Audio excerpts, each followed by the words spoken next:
لما بيقول لك مثلا بهاي بس شوي. طيب عندك كلام ثاني ولا تسمح لي أعلق؟ طيب دقيقة واحدة بس. بسورة التوبة 60 بيقول وأعدوا لهم ما استطعتم من قوة. سورة الأنفال وليس التوبة. أنفال، عفوا، أيوة. نعم. وأعدوا لهم ما استطعتم من قوة ومن رباط الخيل ترهبون به عدو الله وعدوكم. وعدوكم. مم. تماما، ترهبون به عدو الله. يا أستاذ أنت لا تفاجئنا بهذه الآيات، الحمد لله المسلمون يقرؤون القرآن كل يوم. طيب الأستاذ دانيال مش عارف خلط الجهاد وترهبون به عدو الله وعدوكم هكذا. الآية تقول ترهبون به عدو الله وعدوكم. أيوة، ما المشكلة يعني؟ يعني عدو الله لما يجينا وعدوي تعال حبيبي واهلا وسهلا والله يا مرحبا بك، تفضل للبيت يا رجل، معقولة كيف هذا الكلام؟ انت عدوي، صح ولا لا يا استاذ دانيال؟ بعيد عن الآية. لا بس اسمعني، يعني العدو يقول مرحبا اهلا اهلا اهلا بك، والله انك نورتنا يا عدوي، تفضل خلينا نشربك قهوة ولا شاهي. مش معقول هذا الكلام يا استاذ دانيال. مو القصد معنى العدو. ايه بس خليني اوضح لك اول، ومعنى على فكرة ترهبون يعني تخيفون. الرهبة هي الخوف، يعني تخوفوهم. طبعا لازم، هذا عدوي اخوفه اكيد. ما عندناش نحن الشيطان عدوك، ترهبه ولا ما ترهب الشيطان؟ واحد يريد ان يغتصب ارضك، ترهبه ولا ما ترهبه؟ ترهبه طبعا. تفضل علق.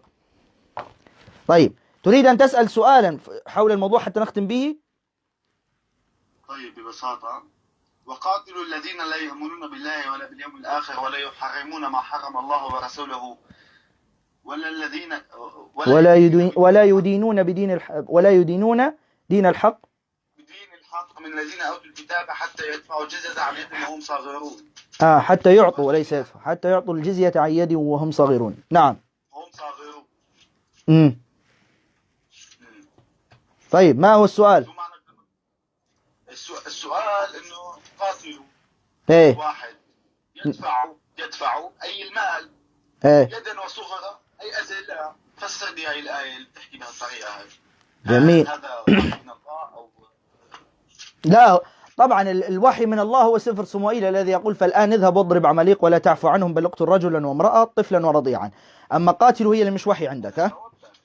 جميل جميل جميل. لقد أحسنت قولا وفعلا أيها الدانيال، واسمعني الآن وسأجيبك وركز معي جيدا رجاء. الجواب كالتالي يا أستاذ دانيال.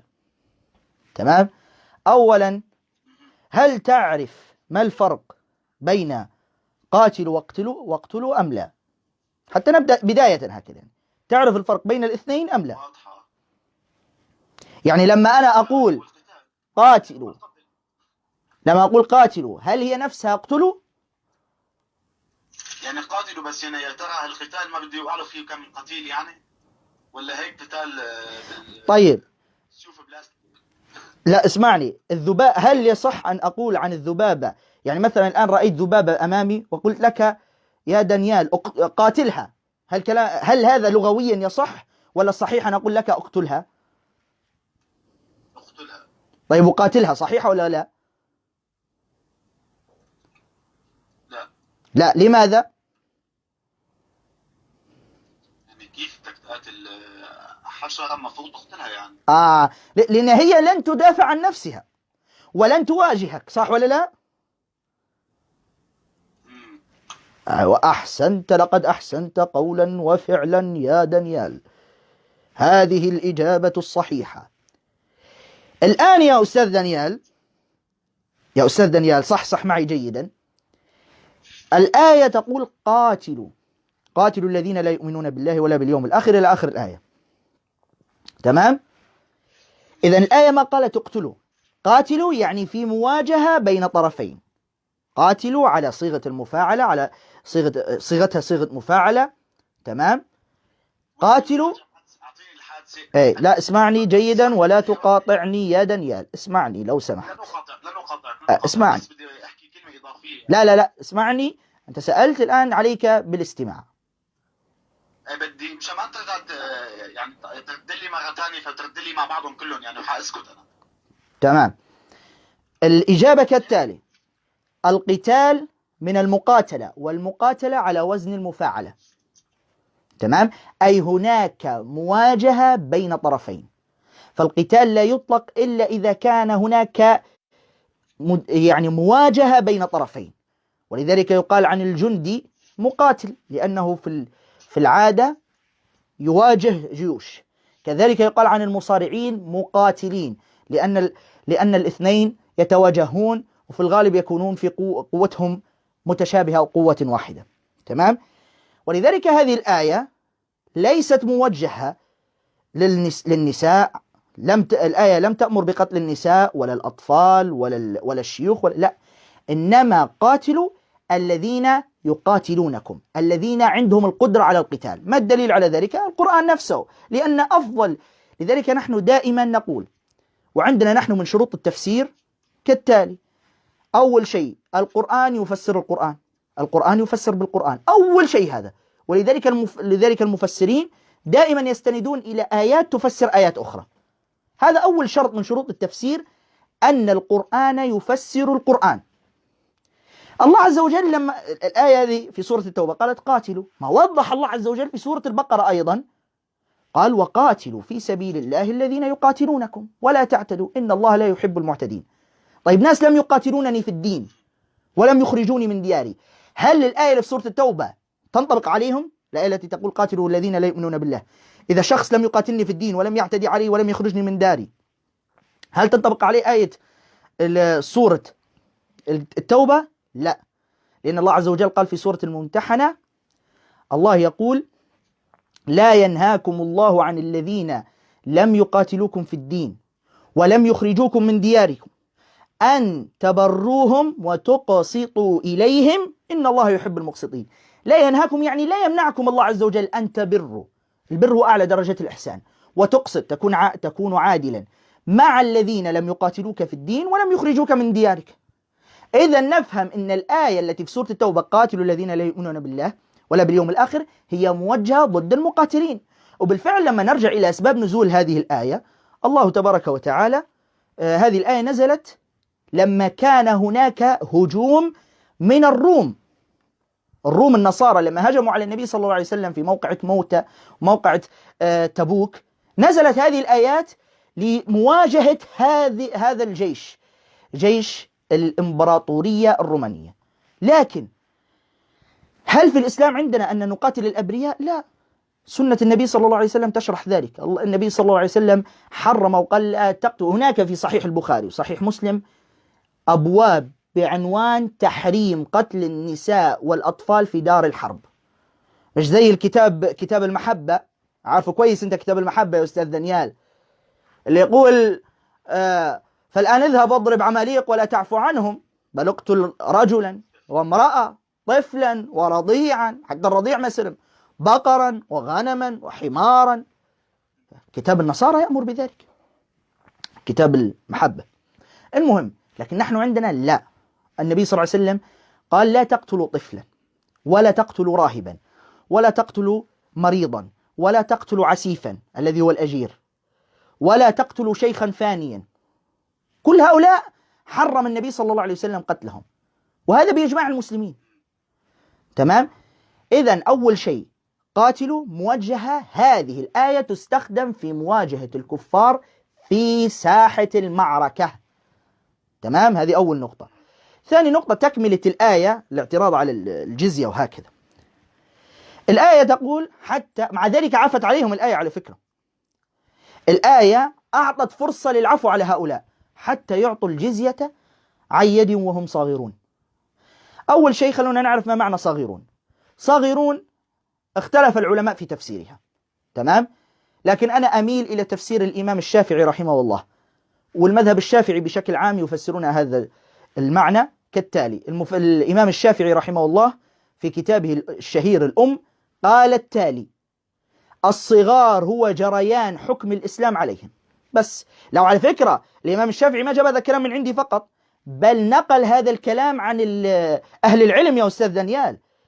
الإمام الشافعي قال: وقال بعض أهل العلم، أو قال أهل العلم: الصغار هو جريان أحكام الإسلام عليهم، يعني قوانين الإسلام تجري عليهم. هذا هو الصغار ببساطة. الذي قال ذلك هو الإمام الشافعي، والإمام الشافعي ليس إماما في الفقه فقط، بل هو إمام في اللغة أيضا ومعروف، ونقل هذا الكلام عن أهل العلم. طيب هذه أول نقطة. وطبعا نحن عندنا الحجة ليس، طبعا هو قال معناها الذل، الأستاذ دانيال قال إن صغار يعني الذل، هذا غير صحيح، ومن يقول بذلك اجتهاده خاطئ. لماذا؟ لأن لم يثبت عن النبي صلى الله عليه وسلم ولا صحابته الكرام أنهم أذلوا نصرانيا واحدا أو يهوديا واحدا، لم يثبت أبدا هذا، بالعكس كان تعامل المسلمين مع أهل الكتاب تعاملا حسنا. وجاءت هذه القصة الشهيرة، خليني أحكي لك هذه القصة يا أستاذ دانيال، في كتاب الخراج. سامع به كتاب الخراج ولا لا؟ تعرف كتاب الخراج؟ لا بالحق. كتاب الخراج هذا للإمام أبو يوسف. تعرف أبو يوسف الإمام أبو يوسف؟ طبعا لا. الإمام أبو يوسف هذا تلميذ الإمام أبي حنيفة، ألف هذا الكتاب، كتاب الخراج. ذكر في الكتاب هذا طبعا عن هذه لو تبقى مليون مليار سنة لا تحلم تراها في الكتاب المقدس، عن فلان عن فلان، السند هذا اسمه، هذا فخر المسلمين. المهم، فنقل هذه القصة الإمام أبو يوسف القاضي، قال ذكر قصة عمر رضي الله عنه لما رأى شيخا في الشارع يطلب يعني العون من الناس وهكذا، فرآه عمر، قال له: من أي أهل الكتاب أنت؟ قال له: يهودي. الشيخ الكبير الفاني هذا قال له: يهودي. قال له: يعني ما حاجتك أنت، لماذا موجود هنا وتطلب من الناس المساعدة وهكذا؟ فقال له: إني رجل كبير وتؤخذ مني الجزية. اسمعوا إجابة سيدنا عمر رضي الله عنه. طبعا هذه القصة وردت في أكثر من كتاب، في أغلب كتب الفقه التي تتحدث عن الجزية ستجدون هذه القصة. المهم، قال عمر رضي الله عنه رد عليه وقال: ما أنصفناك إن أخذنا منك في شبيبتك وفي شيبتك. وأسقط عليه الجزية، وأسقط عنه الجزية، وأمر أن ينفق عليه من بيت مال المسلمين اللي هي خزنة المسلمين. هذه قصة ثابتة صحيحة عن سيدنا عمر رضي الله عنه. تمام؟ فهذا تعامل ذل هذا أم رحمة؟ وكما جاء في الكتب التاريخية أن سيدنا خالد بن الوليد أسقط الجزية عن النصارى أهل الحيرة لما كانوا فقراء، أسقط عنهم الجزية. تمام؟ لذلك نحن عندنا هذه سنذكرها بعد قليل، إن الجزية لا تؤخذ أصلا من الفقراء. المهم، لا هذا يحتاج إلى تفصيل، حملني شوي معلش. تمام؟ المهم، الآية تقول: حتى يعطوا الجزية عن يد وهم صاغرون. أولا لا يستطيع الأستاذ دانيال أن يعترض على الجزية، تعترض على كتابك هكذا، لأن أول شيء الأنبياء عندك في كتابك أخذوا الجزية من الأمم الأخرى، سليمان أخذ الجزية، ثابت هذا في كتابك، وأعطيك النصوص لو رفضت. داود أخذ الجزية، طبعا هذا موجود، بل الرب نفسه أمر بأخذ الجزية كما جاء في سفر التثنية، تحديدا في الترجمة العربية المشتركة. ما بأمن فيها، ما تؤمن بها أنت، هذه مشكلتك. المهم أن الجزية ثابتة في كتابك، سليمان وداود عليهما السلام أخذا الجزية بحسب كتابك. بل ليس هذا فقط، يسوع نفسه إلهك حسب اعتقادك دفع الجزية لقيصر دون أي اعتراض، وقال: أعطوا ما لقيصر لقيصر.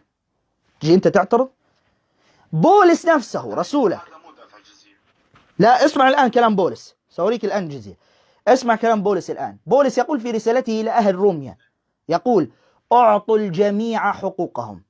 الجزية لمن له الجزية؟ في رسالته إلى أهل روميا. ما معنى أعطوا الجميع حقوقهم؟ الجزية لمن له جزية. اسمعوا، سمى حتى الجزية حقوق. يعني تصور النصراني يعترض على حقوق. هذا أولا. ثانيا، الجزية نحن عندنا في الإسلام لا تؤخذ من الفقير ولا من الشيخ الفاني ولا من الراهب، هذا ثابت في كتب الفقه كلها. تمام؟ لا تؤخذ من الشيخ الكبير الفاني ولا الراهب ولا الفقير ولا المرأة ولا الطفل. تمام؟ كل هذا لا يؤخذ من، كل هؤلاء لا يؤخذ منهم. ولذلك قال الإمام القرطبي في تفسيره لهذه الآية، آية 29 هذه سورة التوبة، أن الجزية تؤخذ من المقاتلين، من المقاتلين تؤخذ. تمام. أيضا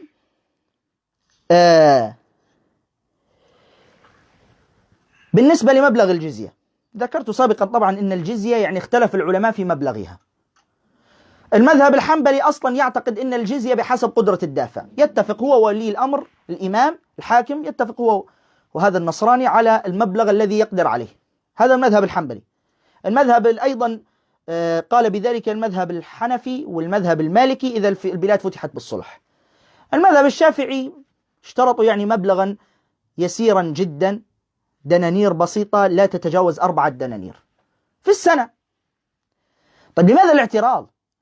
أنت اليوم عايش في الغرب، أنا متأكد أنك أنت أكيد عايش في الغرب اليوم. كم الضريبة التي تدفع عليها؟ أنا متأكد، أظن سيعلن قريبا في البلاد الغربية ادفعوا ضريبة على النفس الذي يخرج منكم. مع ذلك بلاد الغرب الحبيبة الرائعة العادلة والجميلة ولا اعتراض أبدا. ضرائب موت، ضرائب موت، مع ذلك ولا صوت، عايشين رغما عنهم ويعطوا الضرائب. جايين على الجزية التي تعطى مرة في السنة وتسقط عن الأغلبية ولا تؤخذ إلا من المقاتل فقط.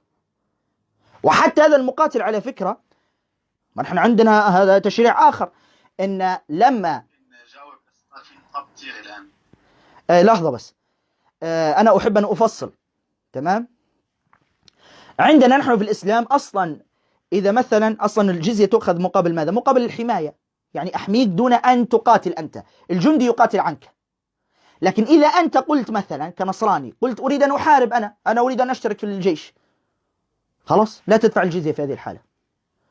هذا تجدونه في كتاب الدكتور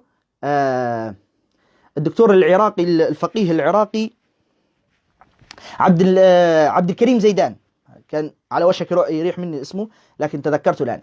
الإمام الفقيه العراقي عبد الكريم زيدان في كتابه أحكام المستأمنين والذميين ستجدونه في صفحة تحديدا تقريبا حسب ذاكرتي 157 و 158 تحدث عن هذه المسألة ونقل كلام الفقهاء فيها، إن الجزية تسقط عن الذي يشترك في الجيش.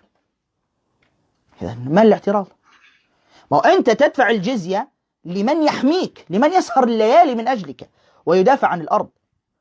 وكما يدفع المسلم الزكاة التي هي أضعاف الجزية طبعا، ولا تقارن طبعا بالجزية أبدا كنوع من المبلغ لأن الجميع يدفعها إذا بلغ المال الحول وبلغ النصاب. إذا بلغ المال النصاب وحال عليه الحول الجميع يدفع الزكاة، بينما في الجزية تسقط عن الأغلبية. تفضل يا أستاذ دانيال. التوضيح الطويل لازم الشبهة ثواني بس التفصيل يحتاج طبعا نقاط كثيرة شرحها. طيب وانا كمان هرد لك على النقاط تبعتك. اول شغله بنبلش بكلمه صاغرون، ما راح احكي لك على القتل وتعريف القتل وهي لانه واضحه القصه، احكي لك اياها ببساطه كمان ببساطه. تفسير هاي الايه تمام بتشوفوا على ارض الواقع. يعني كيف انا بدي اجي لعند شخص حاربه وبعدين اخذ منه جزيه، اكيد لازم ادخل على ارضه هذا الشخص حتى عشان اخذ منه جزيه، يعني اكيد ما حيجي لعندي بعدين هو يعطيني جزيه في عندي في بلدي، يعني واضحه هاي الفكره. بعدين كلمه صاغرون معظم العلماء متفقين عليها، حتى المجموعات الارهابيه الكبرى معترف عليها انه هي معناتها اذلاء، هاي مفروغ منها. هلا هاي انتهينا منها ببساطه، يعني انه اي حدا فيه يفتح اليوتيوب يكتب شو معنات صاغرون حيطلع اذلاء. غالبيه 1% بيقولوا هي مو هيك، يعني هاي بترجع لهم. نحن ما بيهمنا ال1% هدول، 99% اهم. تمام. بعد قلت انت اعطوا لقيصر ما لقيصر، بيقصد وجبت كلام بولس اعطوا الجميع حقوقهم، رد على هذه النقطه. حرد عليها، صدقني حرد. قول السيد المسيح اعطوا لقيصر ما لقيصر، ببساطه كان في حتى تعرف الطريقه اليهوديه حتى اليوم هذا على فكره، او القرى اليهوديه كانوا يعملوا دائما ثورات بده يخلصوا من حكم الرومان. كانوا الرومان مستبدين فاتكين في هذيك الأرض، وكانوا أموال الشعب يأخذوها. حتى كان في منهم عشارون، والعشارون هن أسوأ شيء بيذكرهم الكتاب المقدس، اللي كانوا يأخذوا الضرائب من الشعب ويتآمروا على بقايا شعبهم لطرف الاحتلال. فمثل أي أرض عانت من الاحتلال لسنوات طويلة جدا. فكان سيد المسيح بقول بسيط: لا تواجهوا الشر بشر، يعني بتفصيل اللغة العربية أو الفهم الشائع للناس الموجودين، يعني بالكلمة والموعظة الحسنة، ما تواجه الشر بالشر، وقيصر ما لقيصر. أما عن قصة رسول بولس، بس عد لي إياها بشو قلت أنت عن جزية اسمها. بولس يقول: أعطوا الجميع حقوقهم، الجزية لمن له الجزية. والتفاسير المسيحية متفقة في تفسيرها لهذا النص على وجوب دفع الجزية من المسيحي. راجع تفسير أنطونيوس فكري، راجع تفسير تادرس يعقوب ملطي، يقولان إن هنا واجب دفع الجزية. ولو تحب أقرأ لك التفاسير الآن. بس دقيقة شوي لو سمحت. أعطوا الجزية لمن له الجزية، أعطوا الجميع حقوقهم، الجزية لمن له الجزية، هكذا النص. لأن حقوقهم كلمة مهمة، حقوقهم يعني هذا حق. حقوق، تمام. شو معنات الحقوق؟ شو معنات الحقوق؟ هون رسالة رسول بولس لأهل روميا ببساطة شديدة، لأنه كان في ناس تعمل عندهم من شعوب ثانية هي كانت أقل فقرا أقل، يعني مهنيا أقل، بالحضارة والثقافة رجعيين أكثر من الشعب هذا اللي نفسه هو اللي سيطر عليهم. فحكى للشعب القوي، على فكرة هو متوجه للشعب القوي إنه يعطي الشعب الضعيف، على فكرة. من قال هذا الكلام؟ شخص محتل. من هذا الكلام؟ من قال هذا الكلام؟ منين جبت هذا الكلام؟ أهل روميا عم بيقول لك، أهل روميا هو عم يحكي عن، يقول: أعطوا الجميع حقوقهم. أصلا لا تأتي بأي منطق إن الضعيف يعطي القوي، القوي يعطي ضعيف جزية. هذه ما قالها أحد في التاريخ.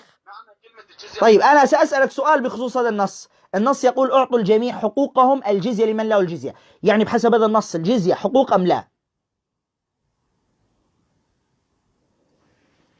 يا صديقي الكتاب المقدس لما بيلفظ كلمة جزية أو بيترجمها للغة العربية تختلف المعنى من المعنى عندنا. لا، ما فيش. التفاسير المسيحية كلهم فسروها هي الجزية المعروفة. التفاسير المسيحية، لا تأتي أنت الآن وتخالف. مين الجزية؟ طيب أعطيني الشعب اللي كان أنا سأقرأ لك الآن التفاسير المسيحية. وين الشعب؟ سأقرأ لك الآن التفاسير المسيحية. أعطيني الشعب. ماذا؟ أعطيك ماذا؟ مين اللي عم يدفعوا الجزية؟ هل العبرانيين كانوا يدفعوا الجزية؟ العبرانيين كانوا يدفعوا الجزية؟ أهل روميا، الكلام وجه لأهل روميا. لا تخرج إلى نقطة أخرى. اسمعني بس، خليني أقرأ لك الآن التفاسير. لحظة بس. خلاص، الفاصل بيني وبينك التفاسير المسيحية. أعطوا الجميع حقوقهم. أنا معك صديقي، أنا معك. رومان اسمعني بس لحظة، استنى لحظة واسمع تفسير تادرس يعقوب ملطي. اسمع. ينقل عن القديس يوحنا الذهبي الفم يقول: إن الرسول، يقصد بولس، قد حول ما يراه الكثيرون ثقلا إلى راحة، فإن كل شخص ملتزم بدفع الجزية إنما هذا لصالحه. من صالحك تدفع الجزية يا نصراني. ويكمل: لأن الحكام، لاحظ، تدفع للحكام، تكلم عن الجزية المعروفة، تدفع للحكام، لأن الحكام هم خدام الله مواظبون على ذلك بعينه، يسهرون مجاهدين من أجل سلام البلد من الأعداء ومن أجل مقاومة الأشرار كاللصوص والقتلة، فحياتهم مملوءة أتعابا وسهر، بينما تدفع أنت الجزية. شوف الكلام موجه لك أنت يا دانيال. تدفع أنت الجزية لتعيش في سلام، يحرم الحكام منه أنفسهم، أو يحرم منه الحكام أنفسهم.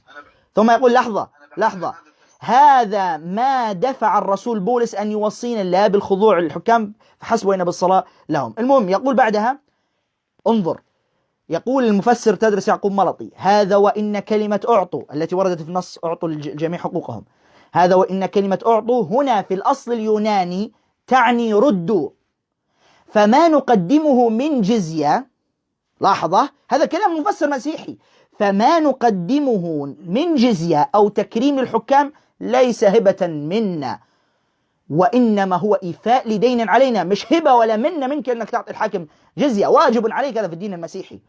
ليس هبة منا وإنما هو إيفاء لدين علينا، هم يسهرون ويجاهدون ليستريح الكل. يعني التفسير المسيحي يقول لك هذه ليس هبة بل هو دين، وبولس قال حقوقك. إذا لماذا تعترض على الجزية؟ في نقطة بس على موضوع على موضوع الإذلال. لحظة بس، اسمعني. ما خلصت انت بس طرحت طيب عشان الوقت بس تأخر، قل الإجابات باختصار، لأن أنت اللي معترض أصلا وأنت اللي مطرح الشبهة، فتستطيع أن تختصر حتى ننهي البث لأن الوقت تأخر. أعطوا الجزية بقصد الرسول بولس بتفسيرين للناس اللي ما تملك أي جزية، أي هي الأموال مستردة للناس الفقراء، بتفسير المفسر المسيحي. أنا أجيب لك إياها بطريقة ثانية. الإيمان المسيحي أو اليهودي، كان بيؤمن فيه بالزكاة أو بالتقديم الأموال للهيكل أو الكاهن، هو بيقدم له أمواله. فبأثناء الملوك لما حكمت صار في ملوك والتغت العقلية الشيخ والمرجع والكاهن بمعنى هذا أصح، كان الشعب يرفض تقديم كلام خارج الأموال للحكام. فاجت هاي الرسالة تقديم الأموال للحكام ببساطة. يعني هدول الحكام هن منهم وفيهم، يعني مو مستحلين. في فرق، انت اليوم عم تحكي عن استحلال، استحلال الشعب له لغة، استحلال قوم تاخذ منهم الجزية لأنه بس هن بيختلفوا عن دينك. أما هذا الفرق هون هن كانوا مسيحيين يعني. جميل. لا، من قال ذلك؟ كانوا وثنيين الحكام آنذاك، كانوا وثنيين. يا عمي ما كانوا وثنيين، الوثنية كانوا وثنيين في عهد. هل في حاكم مسيحي في عهد بولس؟ في حاكم مسيحي بعد من هو؟ الرومان تحول دينهم للمسيحية، بعدين حولوا دينهم في عهد قسطنطين وليس في عهد بولس، وهذا الكلام في عهد بولس. يا عمي مو بعهد قسطنطين. طيب من الحاكم الروماني في ذلك الوقت؟ المسلم، قصدي المسيحي، من في عهد بولس؟ الرومان قتلوا بولس، في مسيحيين يقتلوا مسيحيين ولا كيف الكلام هذا؟ من قتل بولس؟ أجبني، من قتل بولس؟ مش المسيحي، الحكام الرومان كانوا بده يقتلوه. لا، قتلوه، فصلوا رأسه، هذا معروف، قصة معروفة. مو رومان بس، من الرجال العبرانيين كانوا من اليهود. طيب لا، الرومان على فكرة. بس خليني أرد على بعض النقاط. لحظة بس. أول نقطة، أنت تكلمت عن موضوع الأذلاء وأنا رديت عليك، تقول 99%. من قال لك 99%؟ أنا أقول لك المذهب الشافعي كلهم اتبعوا إمامهم الإمام الشافعي، وقالوا إن الصغار، لحظة لا تقاطعني، قالوا إن الصغار بمعنى قالوا إن الصغار هو جريان أحكام الإسلام عليهم وليس معناها أذلاء. تمام؟ لكن في نقطة مهمة هنا، بعض المفسرين قالوا صح، قالوا إن معنى الصغار هو الذل، أنا ما أنكرت ذلك، لكن هل هناك آية قرآنية أو حديث صحيح يؤيد قولهم هذا؟ لا يوجد لا آية ولا حديث يؤيد كلامهم، بالعكس الآيات والأحاديث ضد هذا الكلام. لحظة يا دانيال، ضد هذا الكلام، بالدليل أن الله عز وجل قال لا ينهاكم الله عن الذين لم يقاتلوكم في الدين ولم يخرجوكم من دياركم أن تبروهم وتقسطوا إليهم إن الله يحب المقسطين. اجمع لي كيف يكون إذلال لهم ومع ذلك بالمقابل يبرهم ويقسط إليهم. هل القسط والبر من الذل؟ لا لحظة، لا تقاطعني يا دانيال، أنا أتكلم يا دانيال الآن، لا تقاطعني. تمام؟ أما أنت قاطعت أول شيء. لا، بعد ما انتهيت، وأنت المعترض على فكرة، وأنت السائل، يعني أنت المفروض لا تأخذ وقتا طويلا. تمام؟ هذه نقطة مهمة. لكن في نقطة أريد أخرى أن أنبه عليها. هل قول بعض المفسرين ذلك يعني هذا حجة؟ ما إحنا المشكلة ليس عندنا كهنوت، هو يظن لأنه هو مسيحي في كهنوت في المسيحية، ما يقوله الكاهن، ما يقوله البابا تشريع قول مسلم به لا نقاش ولا جدال فيه. لا، نحن عندنا قاعدة وضعها الإمام مالك، قال كل يؤخذ منه ويرد إلا صاحب هذا القبر، وأشار إلى قبر النبي صلى الله عليه وسلم. تمام؟ يعني كل يؤخذ منه ويرد، قد نأخذ بقوله ونرد قوله إذا كان ليس عليه دليلا حتى لو كان عالم. كم من العلماء الذين تم رد كلامهم. الإمام أبو حنيفة إمام كبير رد بعض العلماء كلامه بسبب ليس عليه دليل. هذا معروف عند العلماء. ليس كل كلمة يقولها المفسر ولا العالم هي دليل وحجة، لا، تكون حجة قوية في حال كانت مؤيدة بآية قرآنية أو حديث صحيح. وقلنا هذه المسألة لم تؤيدها لا آية قرآنية ولا حديث صحيح، بالعكس معاملة النبي صلى الله عليه وسلم ومعاملة الصحابة. النبي صلى الله عليه وسلم استقبل نصارى نجران، هل ذلهم؟ طيب الصحابة مثلا عمر بن الخطاب رضي الله عنه، حكيت لك القصة التي عامل فيها اليهودي، تمام، وأنفق عليه من بيت مال المسلمين، أعطاها أموال كمساعدة، هل هذا ذل؟ هل هذا ذل؟ يعطيها أموال وينفق عليه، هذا ذل؟ لا. والعمر كان يوصي بأهل الذمة خيرا، إذا هذا ليس ذلا.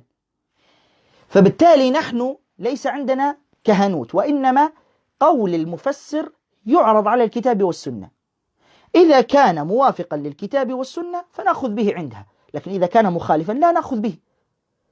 ورد كثير من العلماء على ذلك، قالوا إن لا، ليس الصغار معناها الذل، وإنما معناها جريان أحكام الإسلام، بالدليل لا النبي صلى الله عليه وسلم ولا واحد من الصحابة ذل أي نصراني. أعطني حادثة واحدة ذل فيها النبي صلى الله عليه وسلم أو الصحابة ذلوا فيها نصراني أو يهودي واحد. طيب، بنقطة قالنا احتلال البلدان وهكذا، دخلت إلى هذه البلاد وأخذت منهم الجزية. نعم، المسلمون دخلوا إلى الشام ودخلوا إلى مصر، نعم دخلوا لتحريركم من الرومان الذين استعبدوكم. هل المسلمون حينما فتحوا مصر حاربوا الشعب المصري؟ أبدا أبدا، بل الشعب المصري رحب بهم، وهذا ثابت في الكتب التاريخية، رحبوا بعمرو بن العاص. إنما الفتوحات الإسلامية حاربت الحكومات الطاغية، الإمبراطورية الفارسية والإمبراطورية الرومانية، وأزحتهم عن الحكم وحكمت بالعدل وأعطت الحرية الدينية للشعب. ولذلك إلى يومنا هذا ما زال في نصارى وما زال في يهود حتى في بعض البلدان العربية والبلدان بلاد المسلمين، تمام. إذن دخول المسلمين لتلك البلدان لتحرير النصارى من الأغلال البيزنطية، فبالتالي ولذلك حتى الأنبا موسى عنده فيديو شهير. احنا ليه نسينا ان عمرو بن العاص هو اللي رجع البطرك بتاعنا الكرسي؟ لما جه كان في بطرك دخيل يوناني فرض علينا واضطهدنا، تصوروا، مسيحي واضطهدنا، لدرجة ان البطرك اختفى والأسقفة اختفوا من كتر الاضطهاد. رجع عمرو بن العاص قال لهم فين، وجابوا ورجعوا كرسي وأعاد له كل كنائسه. حاجة جميلة، هو ده الإسلام. الأنبا موسى يقول إن عمرو بن العاص هو الذي رجع كنائسنا، عمرو بن العاص هو الذي رجع بابا بنيامين، تعرفه ولا لا يا دانيال؟ البابا بنيامين هذا كان البابا في مصر في عهد الرومان. ماذا فعلوا له الرومان؟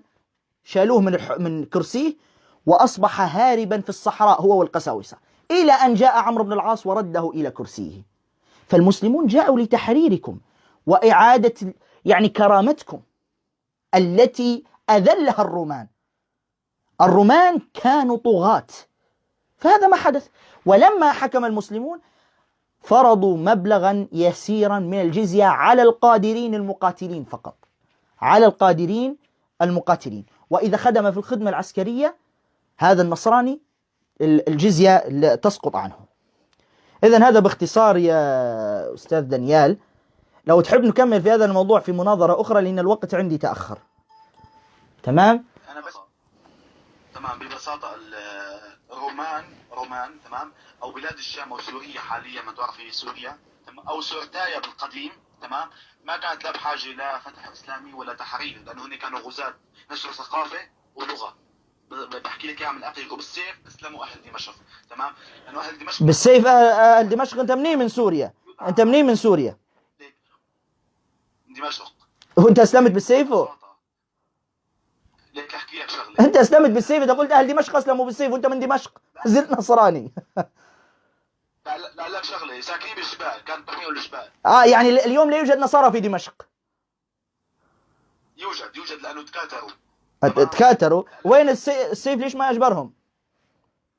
خليني احكي لك بس ببساطه، معلش احكي ببساطه بسرعه بدي اخلص، لانه انا لما دخلوا دمشق تمام، غيروا دين الشعب الموجود ثقافه ولغه وبالسيف تمام. واصلا المسيحيه هي طلعت من الشرق الاوسط تمام، من اورشليم، واول مره بيندعوا الشعب المسيحي ان هو مسيحي اندعى بالشام تمام، بدخول بولس الرسول الى دمشق تمام. يعني ببساطه اندعوا هن اول مره بيندعوا فيها انه هن مسيحيين من هون. والرومانيه هي اخذت الدين المسيحي من الشرق ماشي، لا كانوا مستعبدين الروم، لا كانوا مستعبدين اهل سوريا او اهل دمشق، اصلا هن كانوا اجزاء من سوريا، ما كانوا كان الحكم الارامي السورياني هو حاكم دمشق. طيب اسمع، السوريان اللي كان حاكم دمشق اسمع، هذا كلامك. التاريخ يعني حاليا التاريخ قاعد بيندب، التاريخ حاليا قاعد بيلطم على قولة الإخوان المصريين بعد ما سمعوا هذا الكلام. شوف اسمع كلام المؤرخ، أنا الآن سأتيك بكلام مؤرخ، كلام المؤرخ برنارد لويس في كتابه العرب في التاريخ، مؤرخ، صفحة 78. اسمعوا ماذا يقول، ولكن كانوا مش مستعبدينهم الرومان. اسمعوا ماذا يقول في صفحة 78، والشاشة أمامي على فكرة، بس المشكلة للأسف تعكس يعني الكتاب، صورة الكتاب موجودة أمامي، صورة الصفحة. ماذا يقول؟ يقول: ويظهر أن استبدال الحكم العربي بالحكم البيزنطي كان موضع ترحيب الشعوب المغلوبة. قل لي لا، ما كانوش بيرحبوا وكانوا بيغيروا اللغة والثقافة. اسمع كلام المؤرخين. خلينا نعيد، إني أنا عجبتني كلمة ترحيب هذه، لو الغناء حلال كنت غنيتها. اسمع: كان موضع ترحيب. سمعت كلمة ترحيب ولا لا؟ مش كلامي هذا طبعا، كلام مؤرخ. كان موضع ترحيب. تمام؟ هذا الكلام اسمعني، ما زلت ما كملت كلام المؤرخ. اسمع: كان موضع ترحيب الشعوب